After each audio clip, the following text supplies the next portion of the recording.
वेद निंदाम हरिर्नाम बलात् पाप शमीहनम, अर्थवादम हरिर्नाम्नि पाखंडम नाम संग्रहे, अलसे नास्तिके चैव हरिनामोपदेशनम, नाम विस्मरणम चापि नामन्य नादरमेव च, संत्यज्येद दूरतो वत्स दोषानेतान सुदारुणान। हे वत्स, इन 10 अपराधों से बच गए तो नाम तुम्हें भगवत प्राप्ति करा देगा। अगर ये 10 अपराध हैं तो ये दारुण अपराध नाम का प्रकाश नहीं होने देते। पहला, नामदाता गुरु का अपराध, उनकी अवज्ञा, उनका अनादर।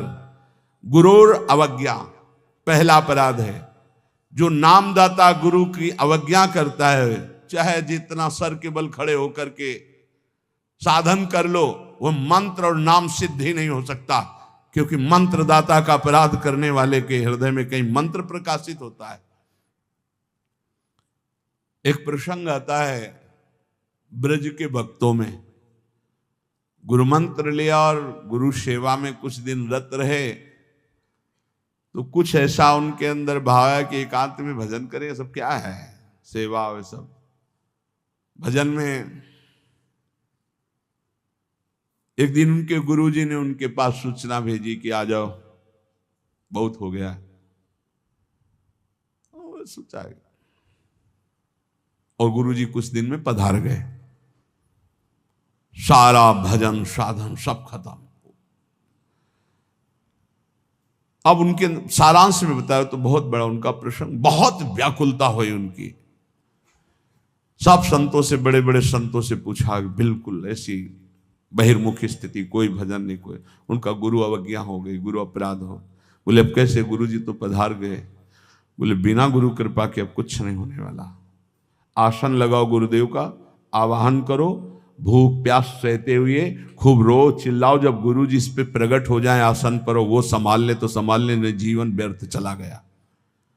ऐसा कैसे हो सकता है कि मंत्रदाता का अपमान करके कोई मंत्र सिद्ध कर ले या संसार में चला जाके सुखी हो जाए? कभी नहीं। संसार में भी जाता है तो गुरुजनों की आज्ञा, गुरुजनों का आशीर्वाद।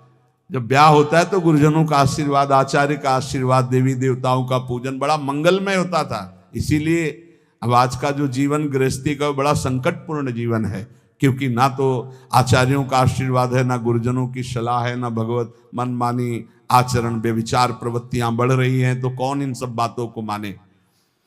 नाम जापक के लिए सबसे पहला अपराध है गुरूर अवज्ञा, अपने मंत्रदाता गुरु की अवज्ञा कर देना, गुरु का अपमान कर देना। कोई गुरु को ऐसे थप्पड़ थोड़ी मारता है, कोई गुरु को ऐसे थोड़ी। गुरु अवज्ञा का मतलब उनकी रुचि के प्रतिकूल चल देना, अपनी रुचि रखना। अच्छा, गुरु अनंत माताओं जैसा वात्सल्य रखते हैं, वो चुपचाप सहन करते हैं। उनका सहन करना तुम्हारे लिए बहुत हानिकारक है। वो सहन ना करें, कृपा करके हमें दंड दे दे, ये हमारे लिए मंगल विधान है। हमसे कोई गलती हो जाए तो गुरु सहन ना करें, श्री जी ऐसी कृपा करें कि हमको कटुवचन बोले, हमें दंड विधान कर दें, हमारे ऊपर शासन लागू कर दें, ये करुणा होगी। और अगर वो मौन रहकर चुपचाप सह रहे हैं तो हमारा सर्वनाश है। कि हम समझ रहे हैं हमारे गुरु जी प्रसन्न है और वो अंदर से वो जल रहे हैं इस बात से कि ये भगवत मार्ग के विमुख आचरण कर रहा है और मेरी बात नहीं मान रहा, अब मेरा अधिकार कैसे इस पर लागू हो सकता है, ये तो मान ही नहीं रहा। बस ये अवज्ञा होती सबसे। तेन वचन मानत गुरु द्रोही, निस्दिन करत आपनो भायो। तो इत व्यवहार न उत्पर, तुम्हारा व्यवहार भी नहीं बच सकता और परमार्थ भी नहीं बन सकता। व्यवहार बच नहीं सकता और परमार्थ बन नहीं सकता। इत व्यवहार न उत परमार्थ, बीच ही बीच जन्म गमायो। दूसरा, साधु नाम निंदाम, किसी भी नाम जापक वैष्णव संत की कभी भी निंदा ना करे। ये नामापराध है। सबसे पहला है गुरुर अवज्ञा, दूसरा है साधु नाम निंदाम। और भेदम हरे हरो, भगवान शंकर और हरि में भेद न करे। वही हर है, वही हरि है, वो परस्पर एक लीला करते हुए विराजमान है। हरि और हर में कोई भेद नहीं, पक्का भेद नहीं। पहला गुरुर अवज्ञा, दूसरा साधु नाम निंदाम, तीसरा भेदम हरे हरो, और चौथा है वेद निंदाम,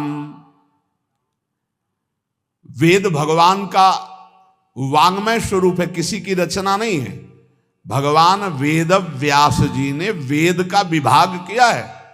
वेद की रचना तो स्वयं वेद प्रकाशित हुए हैं। वेद की रचना किसी ने नहीं की, स्वयं वेद प्रकाशित अपौरुषेय हैं। ये किसी के द्वारा लिखे नहीं हुए, स्वयं जैसे भगवान प्रकट हुए ऐसे वेद भगवान प्रकट हुए हैं। वेद की निंदा करने का अधिकार किसी को नहीं है। हाँ, वेदातीत प्रेम स्थिति है, जिसे वेद नेति नेति कह के प्रेमी जन उनका दुलार कर रहे हैं। इसलिए देवर्षि नारद जी स्वयं आज्ञा करते हैं, वेदान्नपि सन्नस्ति सा केवलम मौछिन्न अनुरागम लभते। जो वेदातीत स्थिति प्रेम को प्राप्त करना चाहते हैं, वेद का सम्यक रूप से पूर्णता पूर्वक त्याग करते, तिरस्कार पूर्वक नहीं। जैसे भगवान श्री कृष्णचंद्र जी स्वयं आज्ञा करते हैं, त्रिगुण्य विषया वेदा निस्त्रिगुण्य भवा अर्जुन। हे अर्जुन, जो विभाग विषय का तीनों गुणों के अंतर्गत वर्णन किया जाता है, उससे ऊपर उठो, त्रिगुणातीत अवस्था को, निस्त्रिगुण्य अवस्था को प्राप्त हो। वेद की निंदा करने का अधिकार किसी का नहीं। वेद अपौरुषेय भगवान का वांग्मय स्वरूप है। जो वेद की निंदा करते हो कभी भी नाम जापक, सफल नाम जापक नहीं हो सकते। हरिर नाम बलात् पाप शमीहनम, जिन्होंने महिमा सुनी कि भगवान के नाम जप से पाप नष्ट हो जाता है, नाम संकीर्तनम यस्य सर्व पाप प्रणाशनम, अब वो बलपूर्वक उत्साह पूर्वक पाप करते हैं और सोचते हैं नाम कीर्तन कर लेंगे तो पाप नष्ट हो जाएंगे, उनको नरक मिलेगा क्योंकि नामापराध कर रहे हो। भगवान नाम के बल पर पाप करना, कि वो नाम कीर्तन कर लेंगे ना सब पाप नष्ट हो जाएंगे। फिर कह रहे अर्थवादम हरिर्नामनि, भगवान के नाम की महिमा को सुन करके कि अरे ये तो सब फल स्तुति केवल वर्णन है, ऐसा नाम का फल नहीं है, ये नामापराध है। नाम के प्रति अर्थवाद की केवल फल स्तुति मात्र है, नाम की ऐसी महिमा नहीं है, ये नामापराध है। और पाखंडम नाम संग्रहे, नाम लेने में पाखंड फैलाना, नाम की आड़ में व्यभिचार करना, नाम की आड़ में रुपया कमाना, नाम की आड़ में मनमानी आचरण करना, ये पाखंड है। ये नाम में पाखंड फैलाना, ये सब पाखंड की अंतर्गत आता है। हम नाम कीर्तन कर रहे हैं, जिनका हमको उन पर विश्वास नहीं कि वो विश्वंभर है, वो अनंत ब्रह्मांडों का स्वामी मां लक्ष्मी पति है, हमको हाथ फैलाना पड़ेगा। तो हमको भरोसा क्या है अपने आराध्य देव पर? अरे जिसके एक निमिष मात्र से अनंत ब्रह्मांडों का सृजन हो जाता है, नाम बल से उसको अधीन कर लिया जाता है। सुमिर पवन सुत पावन नामो, अपने बस कर राखे रामो। डोनेशन चाहिए तो हरि से मांग डोनेशन। वो मां लक्ष्मी पति है, वो अनंत ब्रह्मांडों का स्वामी है। जिसको प्रेरित करेगा या वो स्वयं आके करेगा, और करे ना करे मंगबो भलो न बाप सो, जो प्रभु राखे टेक। ये क्या मतलब रह गया? नाम जपने का मतलब क्या रह गया? अगर भिखमंगापन ना मिटा तो दूसरों से भगवान का दा। एक संत गंगा किनारे कहते थे, कहावे मुआर दासा करे नरन के आशा, तो कहो कहां रहा विश्वासा, कहां विश्वास हरि से रहा। तो नाम के बीच में ये पाखंड फैलाना, नाम का आश्रय लेकर के दुनिया का नाटक करना, ये नामापराध है। आगे अलसे नास्तिके चैव, नास्तिक पुरुष को उपदेश नहीं देना चाहिए नाम का।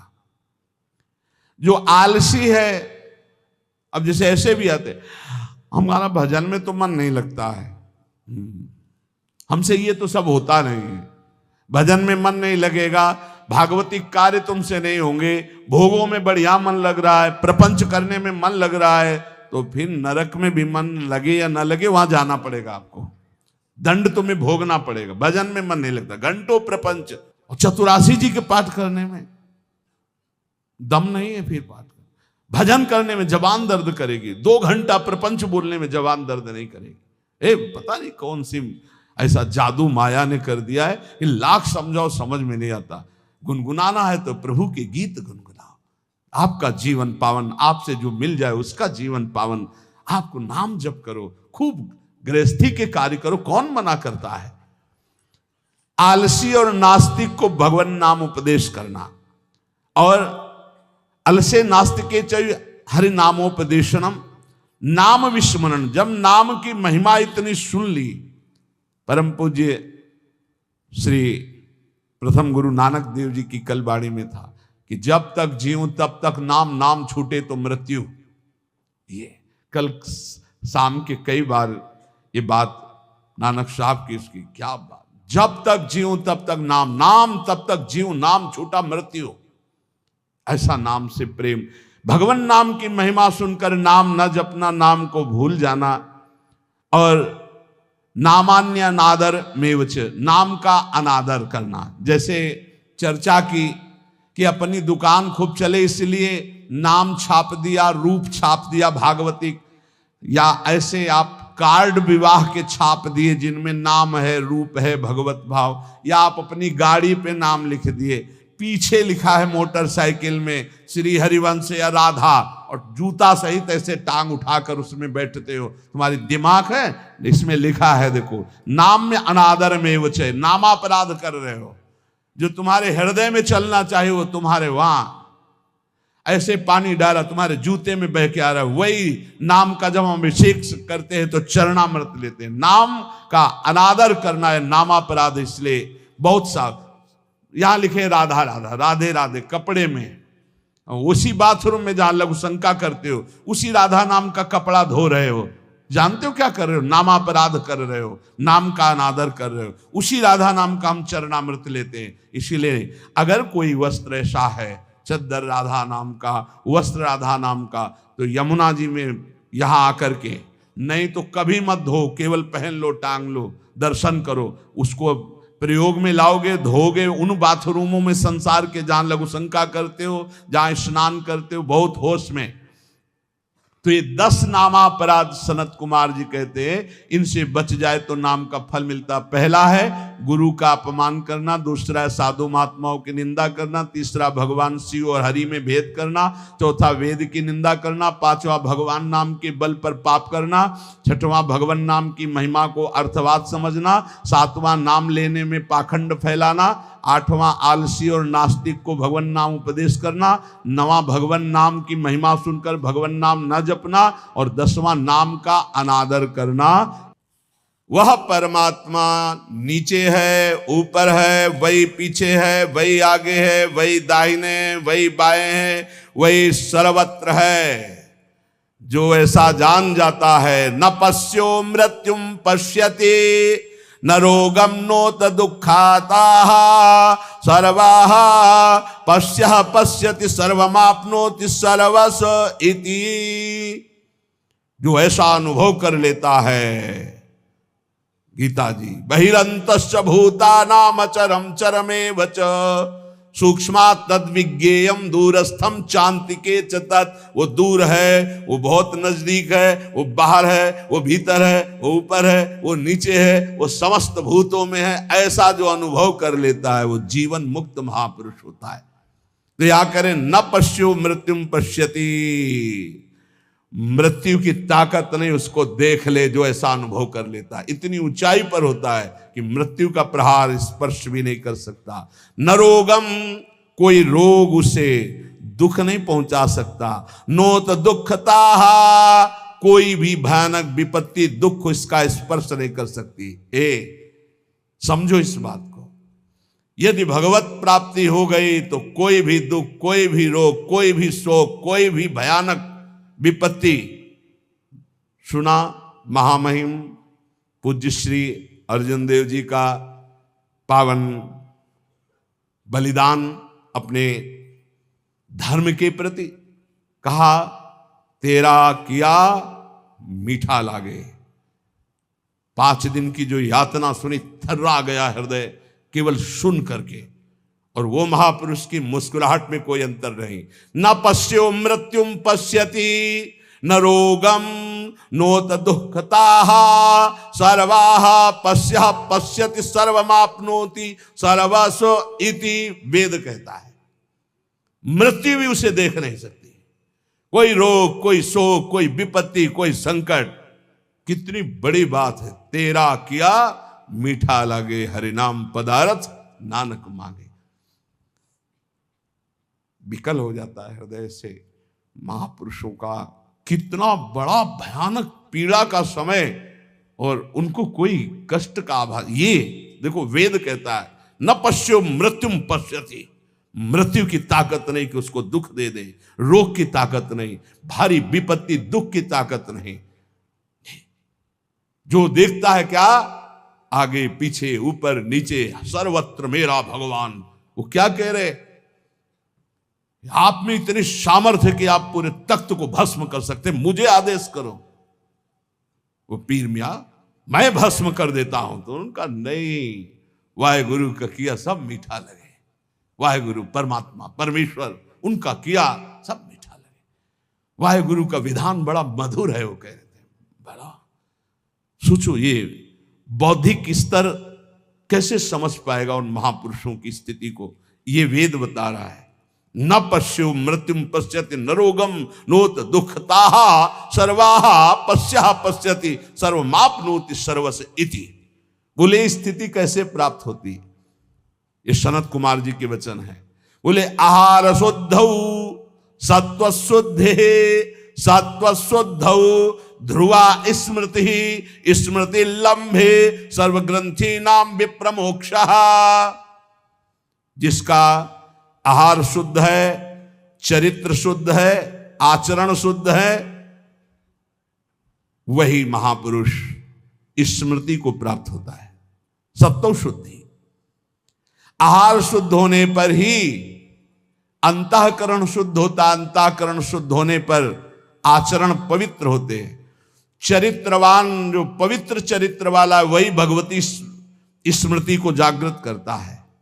ये देवी शक्ति है स्मृति, अखंड स्मृति।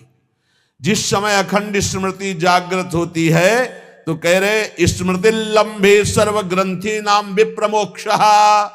समस्त ग्रंथियां छिन्न भिन्न हो जाती हैं और वो जीवन मुक्त महापुरुष हो जाता है।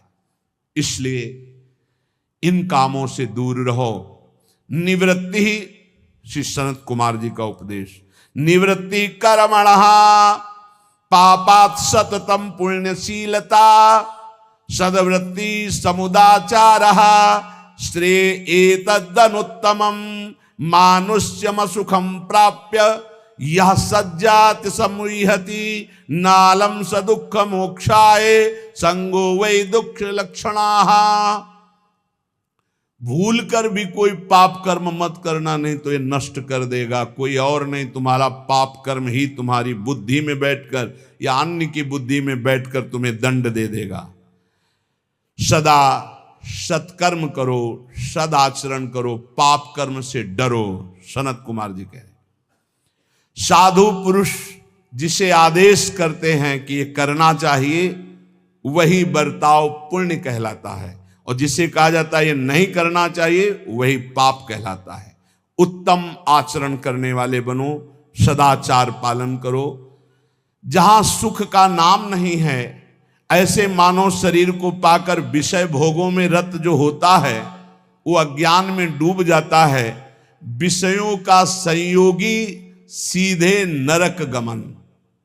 त्रिविधम नरकस्येदं द्वारम नाशन्मात्मनः कामः क्रोधः तथा लोभः तस्मादेत्रयं त्यजेत। काम, क्रोध, लोभ, मद, ये सीधे नरक पहुंचाते हैं। सीधे कामः क्रोधः तथा लोभः। और गोस्वामी जी कह रहे काम, क्रोध, मद, लोभ सब ये नाथ नरक के पंथ, यही रास्ते हैं, ये नरक पहुंचा देंगे। इसलिए इस मानव शरीर को पाकर विषय भोगों में जो आसक्त होकर अज्ञान मोह में डूब करके अपना समय नष्ट कर देता है, वो कभी दुख से छुटकारा नहीं पाता है। इसलिए नित्यम क्रोध तपो रक्षेत श्रियम रक्षेत च मत्सरात् विद्यां मानवा मानाभ्यामात्मानं तु प्रमादतः।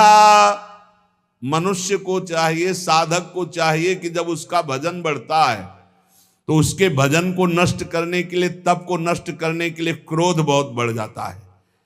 इसलिए क्रोध के द्वारा अपने भजन और तप की रक्षा करे क्षमा के द्वारा। जहां क्रोध हो तो समझ लो भजन तुम्हारे नष्ट करने के लिए ये लीला की गई है माया के द्वारा। क्षमा कर दो, चुप हो जाओ, शांत हो जाओ। कल एक उपासक बहुत अच्छे सुलझे हुए, तो उनका जब कोई हमें ज्यादा सताता है तो हम ये कह देते हैं, देख लेना श्री जी तुम्हें देख लेंगी। और फिर बोले जो उसकी दुर्दशा होती तो थोड़ा अच्छा लगता है कि हाँ भगवान हमारी सुनते हैं। हमका गलत भैया गलत, सब मिटिया मेट हो रहा है। ये जो साधन भजन करो सबका प्रयोग हो रहा है, तुम्हें आनंदित नहीं होना, तुम्हें रोना है कि ऐसा क्यों हो रहा है। तुम्हें प्रार्थना करनी कि हे प्रिया जो यदि मेरे मन में भी आ जाए तो इसको दंड मत देना, तब तुम्हारा भजन बचेगा। अगर ऐसे आनंदित होने लगे ना तो भजन भी नहीं होगा, आगे उल्टा आप पे आना शुरू हो जाएगा। तब सोचोगे कि भगवान तुम्हारी सुनते नहीं। नित्यम क्रोध तपो रक्षेत, अपनी रक्षा तपस्या और भजन की क्रोध से कर लो, नहीं ये नष्ट कर देगा। क्रोध ऐसा होता है, जब गुस्सा आती तो बाहरी गुस्सा हम अगर रोक लेते हैं तो अंदर से चलने लगता है कि ठीक है हम तो कुछ नहीं बोल रहे, पर हम जिनकी आराधना कर रहे हो तुम्हारे देख लेना पक्का हो जाएगी, पर तुम्हारा भजन चला जाएगा, ये बात पक्की। तो यहां कह रहे हैं कि नित्यम क्रोध तपो रक्षित संयम। जहां कहीं भी साप दिया है किसी ऋषि ने तो उसी समय वहां लिखा मिलेगा कि वो तप के लिए, जैसे देवर्षि नारद जी ने जेवी नलकूबर मणिग्रह को श्राप दिया कि तुम वृक्ष योनि को, उसी समय फिर वो बद्रिकाश्रम के लिए लिखा कि तप के लिए चले गए, क्योंकि तप उधर लगा तो पूरा करो चल के उसे। भजन करना बहुत कठिन है, करके बचाना बहुत कठिन है, क्योंकि जहां आप भजन बढ़ाएंगे तो माया आपके भजन को छीनने के लिए प्रतिकूल व्यवहार करने वाला भेजेगी और आपको क्रोध दिलाएगी। यदि आप क्रोध नहीं दिलाए तो चतुर बचा ले गए भजन को, और अगर गुस्सा आ गई तो अहित तो उसका हो ही जाएगा, पक्का है जो आपको क्रोध दिला रहा है, लेकिन आपका भी अहित हो जाएगा क्योंकि आपका भजन क्षीण हो जाएगा। नित्यम क्रोध तपो रक्षेत, नित्य सावधान रहो, तुम्हारे सामने तुम्हारे भजन और तप को नष्ट करने के लिए भेजा जाएगा। नित्य सुरक्षित भजन को बढ़ाना है, गुस्सा दिलाने के लिए। रक्षित श्रियम रक्षित च मत्सरात, जो भागवतिक ऐश्वर्य प्रकट होता है उसका नाश हो जाता है दूसरों पर ईर्ष्या करने से। ध्यान रखना है। सनत कुमार जी बोल रहे तुम्हारा भजन क्यों नहीं प्रभाव दिखाई दे रहा, तुम्हारा तप क्यों नहीं आगे बढ़ रहा, बोले गुस्सा करते हो इसलिए तुम्हारा भजन क्षीण हो जाता है।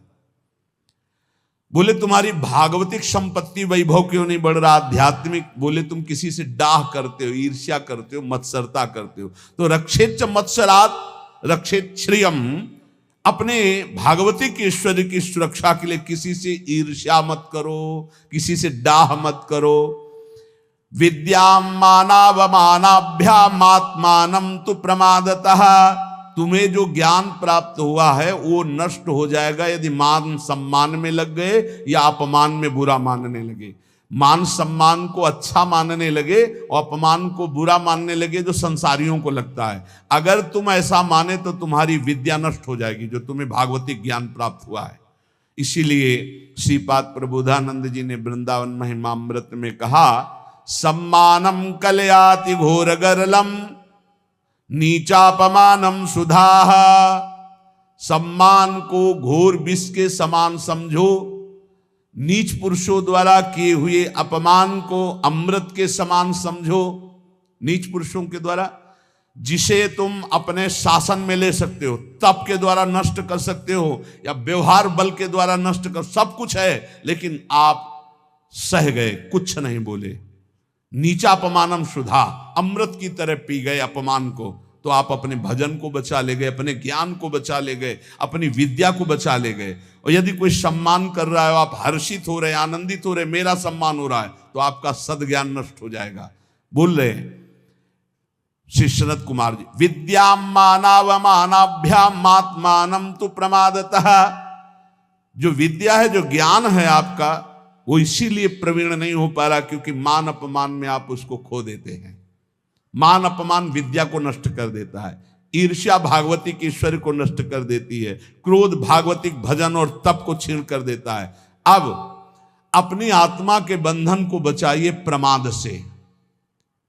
कह रहे मात्मानम तु प्रमादतः, प्रमाद जो आपकी दिनचर्या है, जो आपका भागवतिक नियम है, जो भजन नियम है, इनमें प्रमाद बहुत बड़ा विघ्न पैदा। अरे कर लेंगे ना, 11 माला ही तो बोला है, 2-3 दिन अगर नहीं करेंगे तो आगे चलकर जोड़ के कर लेंगे। नहीं नहीं नहीं, नियम नियम होता है। अगर नियमावली का प्रमाद के द्वारा तिरस्कार करोगे तो आप अपने आत्मा को इस संसार बंधन से मुक्त नहीं कर पाओगे। इसलिए कह रहे हैं मात्मानम तु प्रमादतः, प्रमाद से अपने आप की रक्षा कर लो। ये प्रमाद ना करने योग्य कार्य को करना और करने योग्य कार्य को टाल देना, ये प्रमाद कहलाता। अप्रमादी भगवत प्राप्ति करने की योग्यता रखता है। क्या? ना करने योग्य कार्य को टाल देता है और करने योग्य कार्य को जो काल करे सो आज कर, जो आज करे सो अब, और जो बुरा कार्य का संयोग बनता है उसे कल के लिए टाल देता है, कल से परसों के लिए टाल देता है।